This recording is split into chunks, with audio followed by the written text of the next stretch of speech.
All right, thanks everybody for being here. I realize it's a packed house. If there's a seat next to you, please free it up to allow somebody to sit down, or otherwise, feel free to sit on the stairways or in the back. I apologize if it's going to be uncomfortable, but I think the session will go pretty quickly. So, my name is David Lee. I'm the program director for BBA Law. I know this is ironic. All of you are here for Information Day, but perhaps you may know more information about the major than me. The reason for that is I became program director on September 1st, so just a few weeks ago. But in all seriousness, I am probably the only person on the campus or of the professors who is well suited for this particular program for one particular reason, which is I am a lawyer by training. I did some law firm and legal related things, but I also spent a fair amount of my career before the university working in a lot of different business environments. So I worked in investment banks, worked for asset management firms, worked for startups, worked for consulting companies. So I'm able to kind of have experience in both, which I think hopefully will help me with the program. So on that note, we really have just one objective today, which is to answer as many questions that you or your child or children that are here may have. And the reason I say that there's a number of slides, and you'll see some of them, but I would say like 80% of the information on the slides that relates to admissions is already online. So there's nothing new in the slides. Somehow, there's no secret information on the slides. Everything that is about admissions is available online or from some public source. And that's just to make it fair for everybody, obviously. So the balance of our time today will be spent asking and answering questions that you may have. We're very thankful to have two of our current BBA law students with us today. I'm going to have them introduce themselves here in a second. But really what we're going to do is after we go through some basics, after their introductions, we are going to directly move into some Q&A. So within the next 5 minutes or so, we're just going to open the floor up to any questions that you may have. I'll ask Raphael and Ronnie some questions initially, one or two, just introduction and some basic questions. And then after that, we'll allow you to ask questions that you may have. Okay? So on that note, I'll have Ronnie introduce himself first, and then Raphael can introduce himself after. Go ahead. Hi everyone, I'm Ronnie and I'm currently a year 5 student in the BBA law program.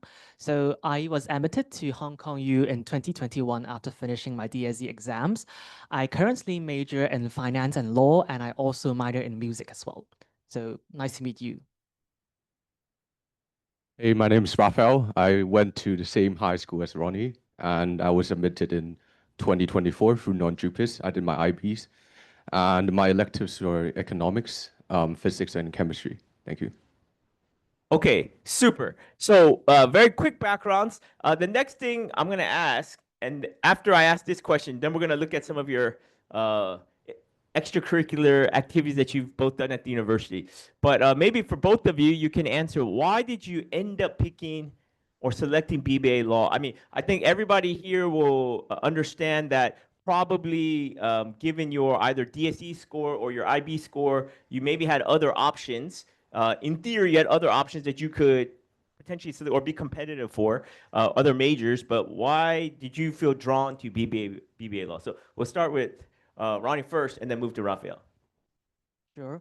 So I mean, as a secondary school student, I really had little idea what business and law is, because there was really no option to study law or business at high school.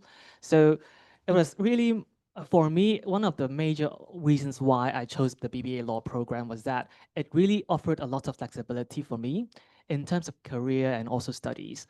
In terms of career, being equipped with commercial knowledge and also legal knowledge is really part of the foundation of Hong Kong's business and economy. So I think being educated in that would help me explore a lot more career prospects. And at the same time, in terms of studies, there are also ample opportunities for me to explore my own interests. For example, there are lots of credits, free electives for me to choose to study music, which is a passion of mine. So I think that's a combination of career prospects and also academic studies. So I think that's one of the reasons why I wanted to choose the BBA law program. Super. Thanks, Ronnie. Okay, Raphael, how about you? So when I was applying for unis, right, I was choosing between like business, finance, economics, and law. And obviously, HKU is one of the top schools that offers both business and law degrees at the same time. And I feel like it's a bargain. You get like study 5 years, you get 2 degrees, and you can basically have more options. And especially in the current job market, you can have more options. You can have more career paths. And secondly, it's a bit of family influence.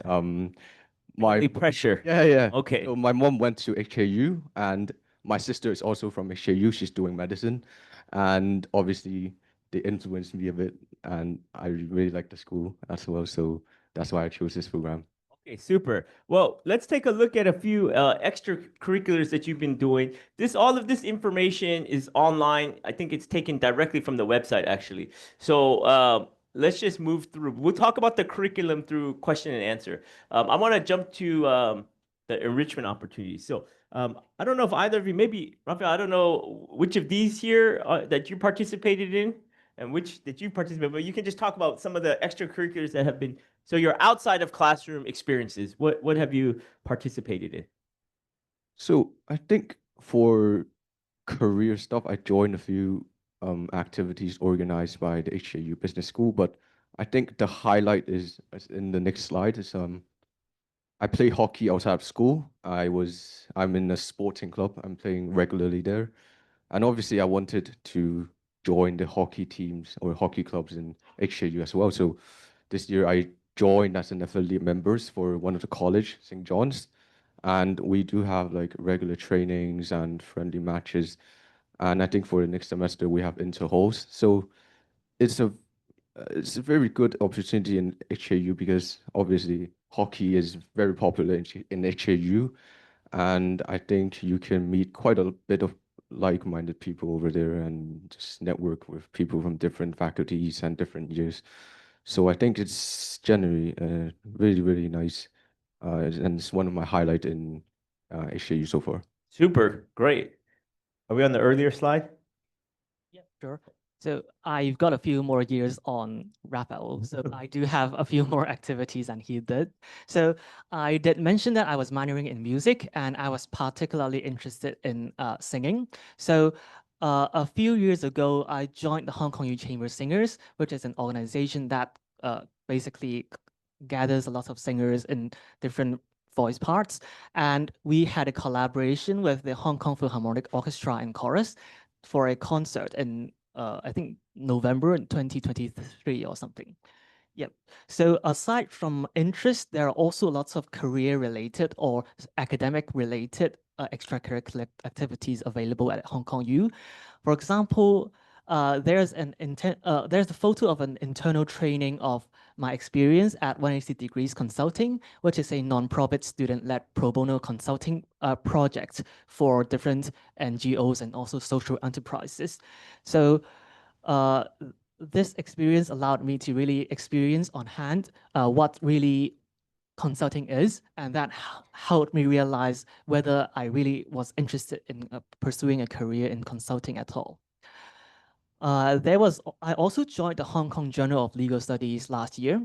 So that's basically an academic organization where lots of students come together as associates and senior editors, and they basically review some submissions by students on different legal issues. And we do publish some articles.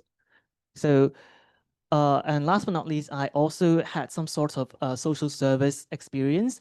I joined the Hong Kong U Equal Opportunity Students Ambassadors, and this is one of the events I got to organize as the student ambassador.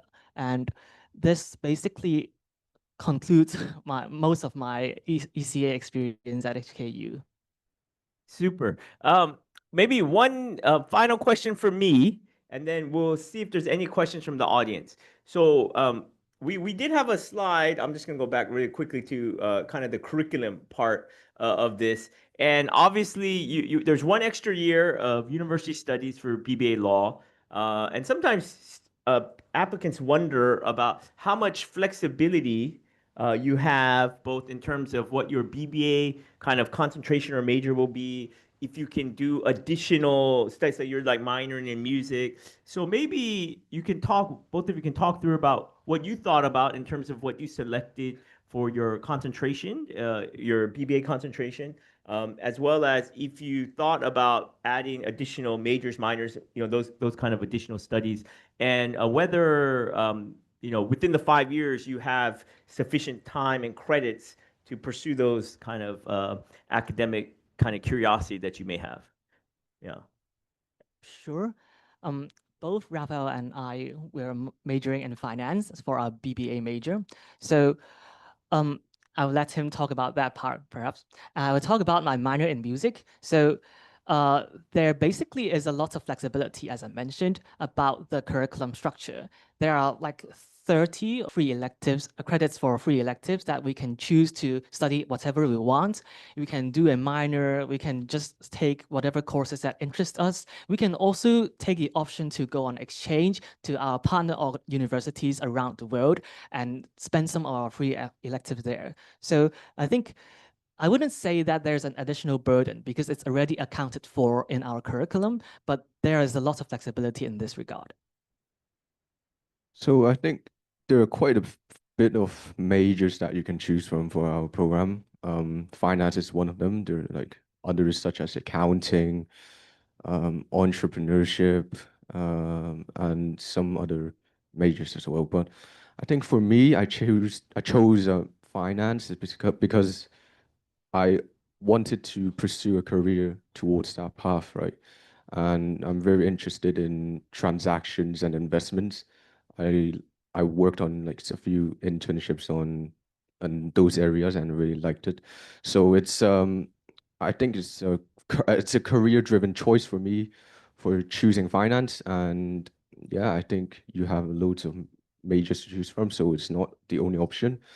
And I've seen people taking up like majors from all across the provided options. So it's very flexible. So yeah. Maybe the only thing I'll point out on the slide, which may not be as clear if you're not familiar. So if you see, hold on, let me just point out. So if you see in business, so both Raphael and Ronnie have done a BBA major, like in this case, finance. So they opted not to do accounting. You don't like accounting, huh? No, I'm just kidding. Oh, but what you'll see is if you opt to do accounting for your business major, it basically will fill up all of your remaining electives. So if you do accounting as your BBA major, then you effectively will have no free credits because you can see in the BBA stream it's 78, in the accounting stream it's 108. So those 30 free credits will effectively be gone. Maybe you get one class. I think it depends on which year you matriculate. I think previous BBA law cohorts, maybe they had one free credit. I think from this year, maybe no free credits. But basically, if you do accounting, it will take away any other additional studies. So in theory, if Ronnie was going to minor in music and you did accounting, probably wouldn't be possible. I'm assuming, right? So something like that. Okay. So just wanted to point that out. Now, maybe we'll take a pause here and see if anybody has any questions. We just want to make this as useful as possible. Yeah.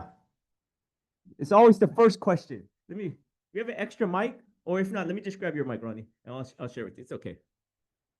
This is like a talk show now. Okay, go ahead. Oh, make sure it's on. Yeah. There you go.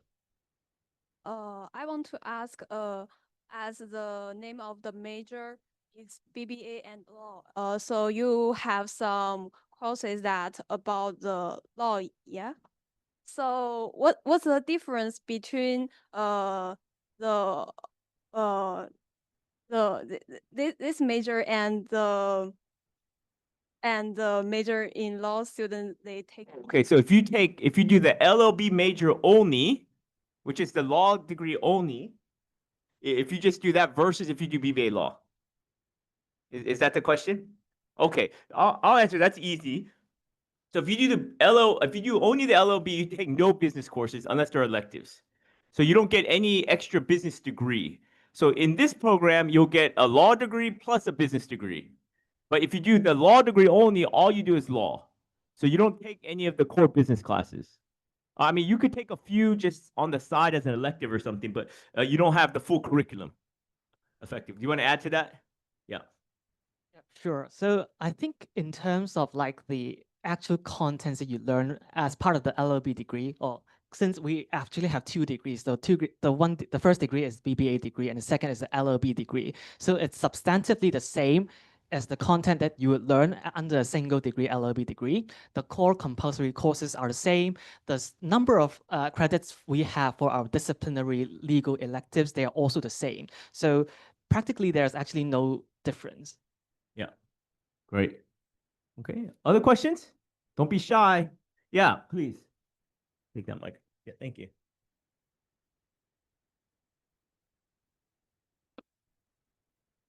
Oh, right here. Let's do her first. We do ladies first. Hi, okay. So I wanted to ask, in terms of the law program, is Chinese a requirement? Like, is it included in the curriculum and et cetera? How does that work? I've taken the Chinese course, so maybe I'll take this question. So there is a mandatory requirement to take Chinese, but then for students who meet certain requirements, they can be exempted from this Chinese requirements. I think in exchange, you can actually take a introduction to Cantonese course instead. So there are options to, like, obviously we won't prejudice you in terms of your grades. So no worries about that. Okay. Other questions? There's one all the way in the back there. And then while you're going there, we'll take this question here. So she's somebody in the back in the corner, but in the meantime, to save time, we'll take this question as you go over there. Thank you. So, one question that I would like to ask, since I don't have that much, I don't take economics as my secondary electives, would this hamper me to take this course, or do I encounter more difficulties than people who take those electives? Right. So the question would be, because you didn't opt to take economics as an elective in secondary school, will you be disadvantaged in this course? Okay, I have my own thoughts about this, but Ryan, since you probably just took microeconomics last year, right? Or you're taking it this year, last year. Last year. Yeah, so maybe you're the best position to answer this on econ. Oh, I did econ HL in my high school. I got a really good grade, but I was the top scorer in my school. But yeah, but I'd say it doesn't really matter because when I got into uni and I took the first micro course, it's like very different from what I've learned in high school. It's like more on calculations, but in high school I was trained to work on essays and like short questions and not a lot of calculation. So I don't think it's a massive disadvantage because everyone just have to learn it from the beginning again. And when you take the econ courses, and if you study, you do the past papers, and you'll be all good. In your finance major, how many additional econ courses are you required to? Not the electives. I think it's only 3. Right. The first one is micro, the second one is macro, and the third one is econometrics. And I think that's it. The rest are like finance or other related business. And every business student has to take the micro course. It's a first year requirement for every business. So that wouldn't change if you decide to, I don't want to do BBA law, I want to just major in some other business degree. You would still have to take at least 1 or maybe 2 economics courses anyways. Yeah. Okay, I think we took the microphone back there. Somebody have put their hand up. We don't discriminate against the back row, front row. We want to treat people fairly. Okay. Yeah, if you can stand up, if you have the mic in the back. Yeah, So I want to ask about like the career prospect for like B law student because like how can I be benefit like because like we take a more a law degree except from BBA. So I want to know if I want to do like some business related things, how can I be benefits and what did like the graduates mainly can do in the business sector? Thank you. Okay, so I'm gonna let you guys talk about your internship experiences because I know both of you have slightly potentially professional different interests. I will say one thing before they talk is I think there's two real benefits of if you do BBA law from a very practical perspective. And now, me personally, as a professor, I always tell students don't worry so much about the job when you pick a major. You should pick what you're curious about, what you're interested in. That's what you should pick to major in, because if you're curious about it, generally you'll do better at it. But let's assume you are actually curious about BBA law, right? That's what you ended up picking. Then I think there are two very important things that are really great to know about the advantages of BBA law. One is obviously you get the dual exposure. So there are a lot of lawyers. So like I was trained as a lawyer, but I never took accounting or finance when I was an undergraduate. I never studied business when I was an undergrad. So when I went from law into business or I went from law to work at a bank, I had to study a lot of accounting and finance myself to like learn the principles. So if you do the program like BBA law or similar type of program at other universities, then you get to learn both sides. So as a lawyer or you have a legal background, you'll know some basic accounting, finance. So you have these basic principles. And if you decide you're going to be a business person, then you'll have some basic understanding of legal principles. And I think that's really helpful in the real world. So that's the first thing. I think the second thing, and for most of you, I'm assuming you're very familiar with the Hong Kong secondary school environment. You're very familiar with the university admissions process and somewhat familiar with professional life in Hong Kong.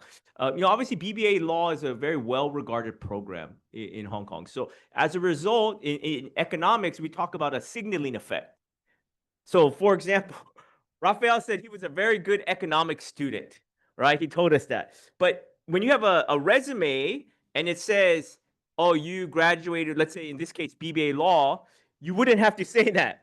You have a signaling effect because people just assume, oh, you're probably pretty good at this, right?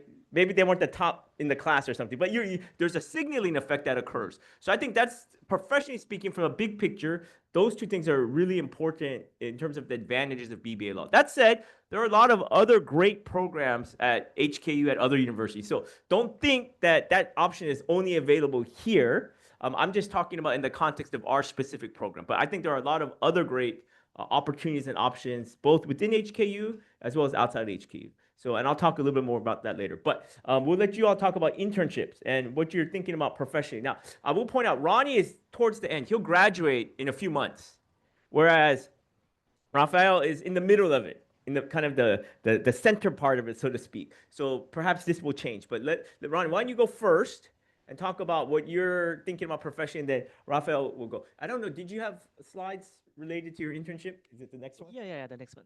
Okay. Yeah. So Oh, this one. Oops, sorry. Go back. Yep.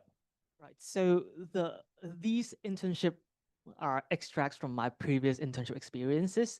So I would think that because I did a bit more legal internships than business internships, so I would say that there's actually a strong intersection between law and business, and being exposed to it at a university level really helped me do well, even in my legal internships.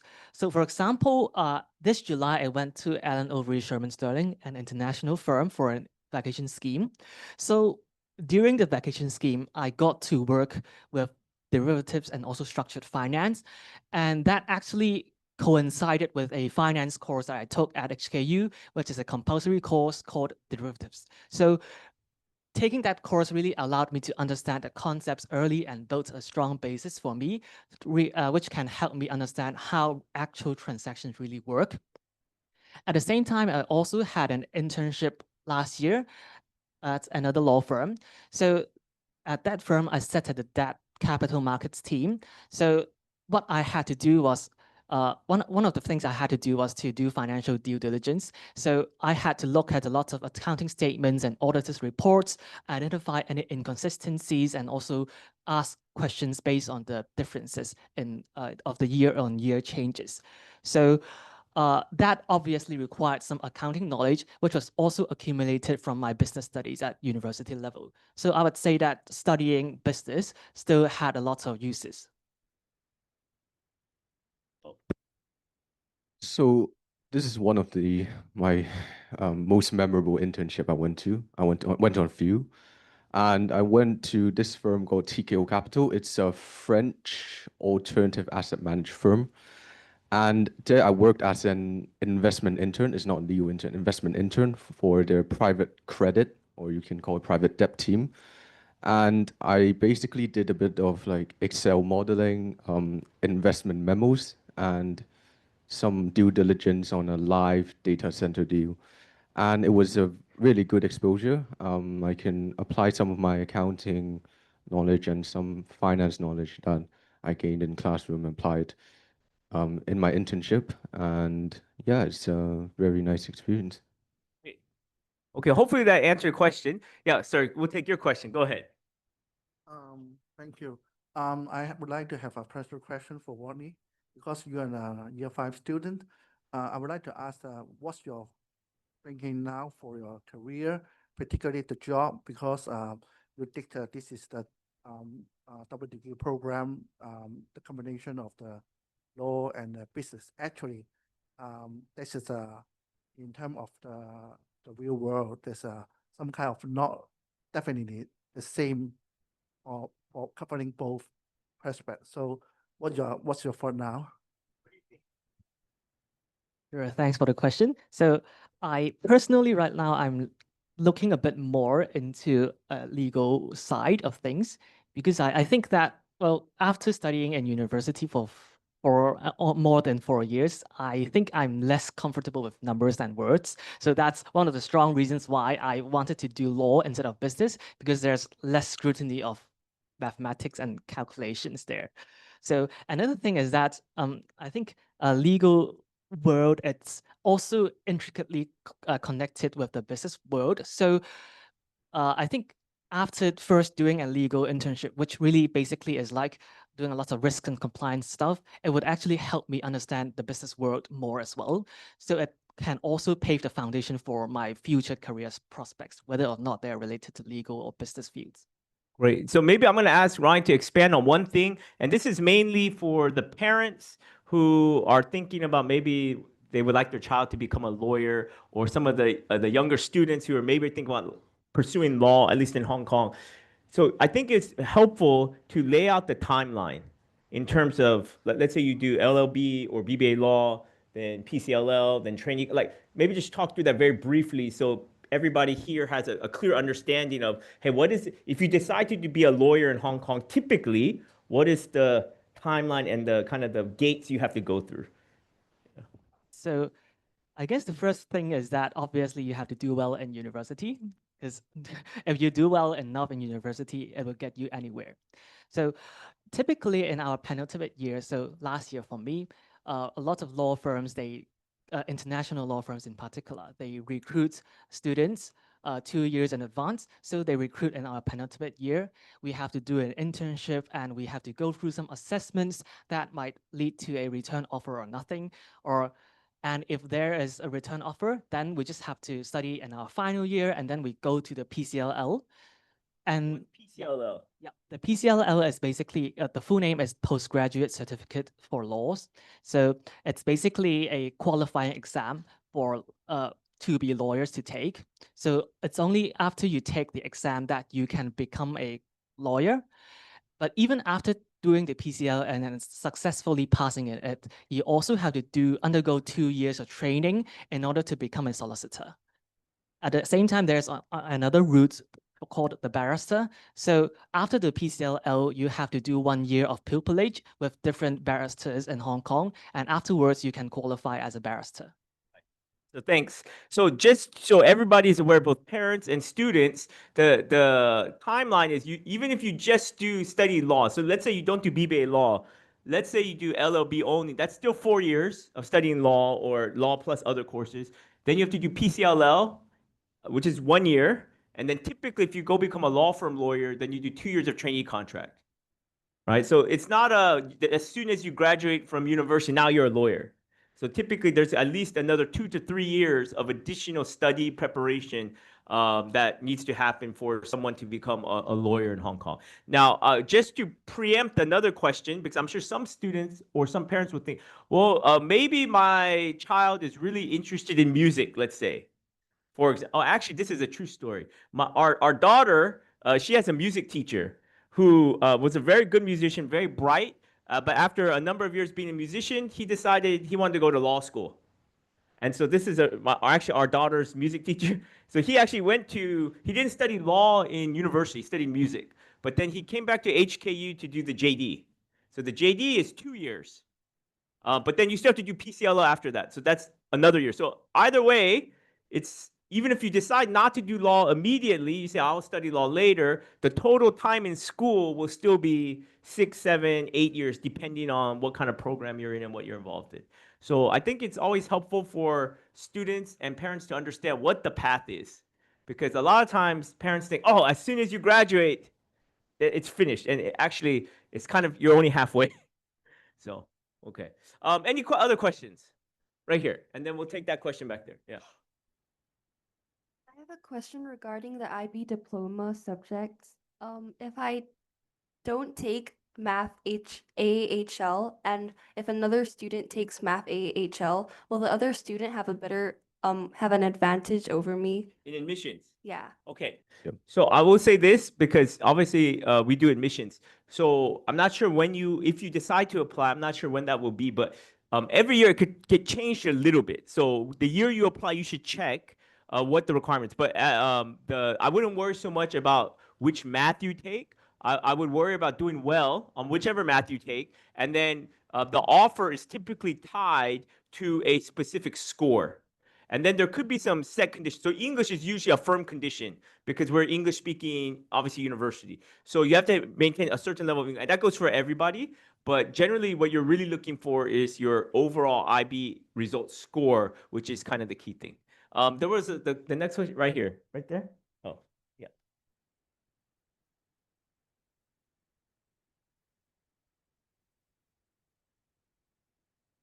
Thank you for sharing. It was very informative. And I have two questions.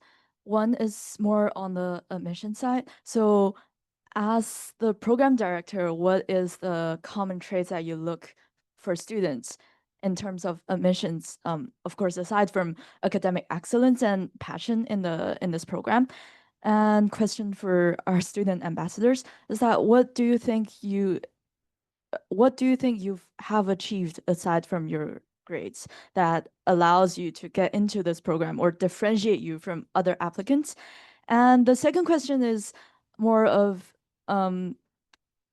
what is your life as a BBA LLB student like, and how do you manage your ECAs, your internships, and your exceptionally packed class schedule and curriculums? Thank you. Okay, maybe we'll do the admissions discussion first because you just got admitted most recently, and then you can talk about the overall schedule, how, and especially from now you're in your final year, like how it evolved in terms of your timing and when you were most stressed, less stressed, etc. So, what do you think about what distinguished you besides obviously good econ score? Okay, so obviously when I've applied through non-JUPAS, so it might be a bit different from JUPAS, but obviously you need to get a nice predicted score for IBs. And then I think for me, and I'm not sure if it's still the case now, but for IB, for this program specifically, there's no interview. So everything relies on your personal statement.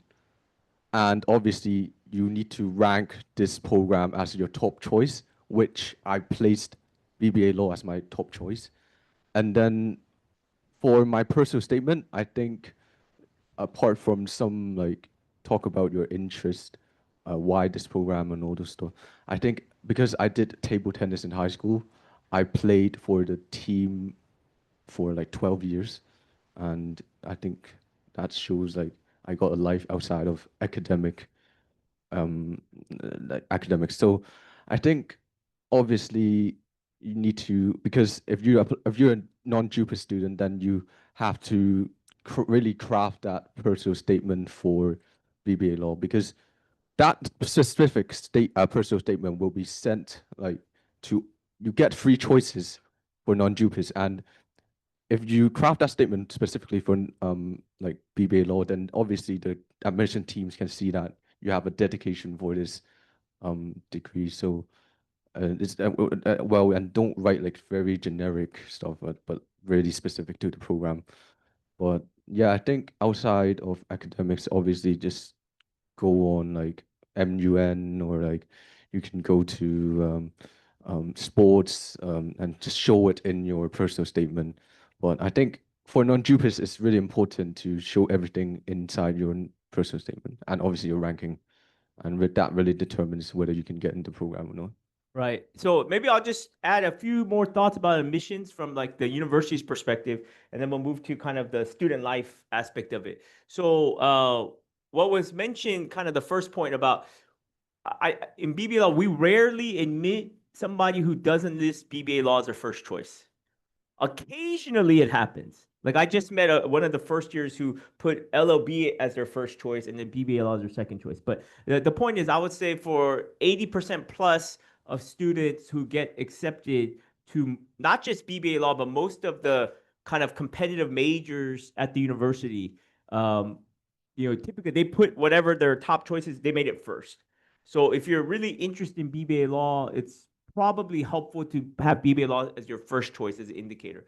The second is, as many of you will know who have gone through the HKU admissions process, or just admissions, you're familiar with admissions in Hong Kong, generally speaking, it operates on a kind of an offer basis. So you'll get a conditional offer. If you meet your offer requirement, then you receive the formal offer. This is, for most people, this is typically what happens.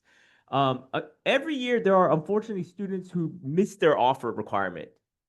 And that's always like very frustrating thing, both for the parents, both for the students, and for the university as well, because obviously the student had a lot of potential. And every year we get requests to waive the offer requirement. And in my years of admissions, I've only waived a offer requirement once, and it was for a very spectacular situation. But generally speaking, I would say in 99.9% of situations, at least that I've been overseeing and responsible for, we don't waive offer requirements. And the reason for that is to be fair to everybody else. Because there are literally, other students who also, if we were able to waive the requirement for one student, there's a lot of students who would then meet that requirement, but we can't admit them. And so to maintain as much fairness and transparency as possible, it's really important to understand your offer conditions. I know for students that can be a bit stressful, to be honest, but this is just from a system perspective and from a societal perspective. We just want to make things as fair as possible for everybody, though it may seem individually unfair for you because you had some special situation. But the reality is, if we talk to any student who missed their offer requirement, they can all those students can tell us a special situation. And we can't judge that, right? And so this is why the offer condition becomes really important. The only other thing I will point out, which a lot of times gets lost in maybe when you look at numbers, is we may admit, give or take, 70 students-ish a year, but all those 70 students don't come or apply through the same process. So even here right now, though both of them Raphael and Ryan both went to the same high school, they applied to HKU through a different channel. So one was IB and one was DSE. And that was at the same high school. So now imagine, because we have students who come from, mainland China, Korea, the US, Europe, etc. And each of them use different exams or other things to apply. So typically when you think about admissions, you may think of it as like, oh, I just need one of those 70 spots or one of those 75 spots or whatever it is. And oftentimes that may not be the case depending on which demographic you are applying for. Because as many of you know, there are certain spots set aside for local students. There are a certain number of spots set aside for non-local students. And so each of those have their own kind of channels. And so this is important to understand as well. So in the last minute or two, we'll turn it over to you to talk about like your time management and your student life here. Right. So I think in terms of scheduling, it's like it really comes down to the person. It's not like high school where there are teachers who supervise you. In university, you are basically responsible for your own time management. So you can technically take up as many posts of responsibilities as you want. You can do as many ECAs as you want. But then ultimately, it's you who have to balance how much time you can afford for each of them and whether you can still have enough time to manage your studies. I think at Hong Kong U, we really have we have an array of activities that we can really take part in. But then we also have to take note of the study load. Sometimes if you want to go on exchange or do some particular activities, you might have to sacrifice some time and, for example, have to overload on your studies in advance.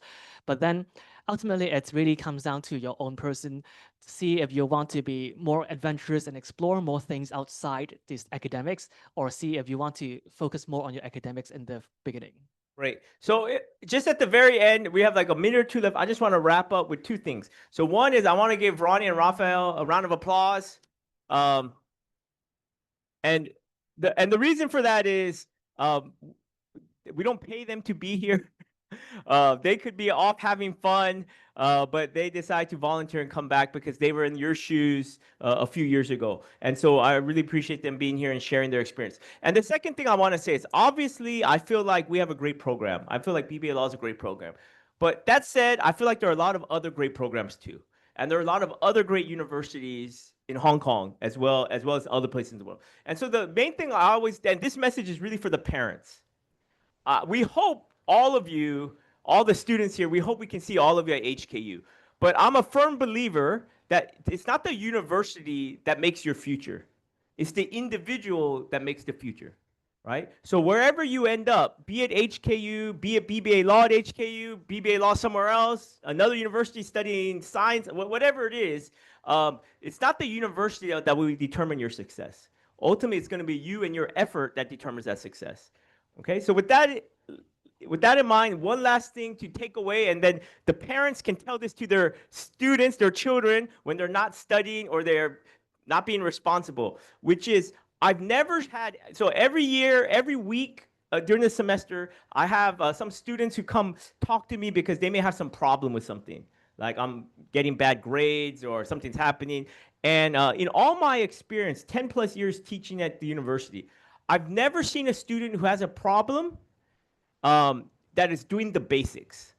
So what I mean by that is students who come to class regularly, who turn their assignments in on time, I rarely see them ever having problems. Now, they may not get good grades all the time, but they're not failing courses, right? But when I have students who say, "Oh, Mr. Lee, I'm not, I may get kicked out of university. My grades are too low." I say, "Okay, tell me what's happening." And it turns out they're missing classes. They're missing deadlines. They don't keep their commitments. And so one thing I always want to emphasize to young students, high school, secondary school, as well as my year one students is do the basics. If you do the basics, that will remove a lot of other unnecessary risks in your life. And I've never seen anybody who's successful that didn't do the basics. So if you're trying to improve your odds of success in whatever you want to do, your goals, start with the basics. Okay? So part of that is all of you are being here. This is part of the basics of understanding what you want to study in university. So we appreciate all of your time in being here. Thank you for spending some of your afternoon with us. Hopefully it's a positive experience, and have a great day.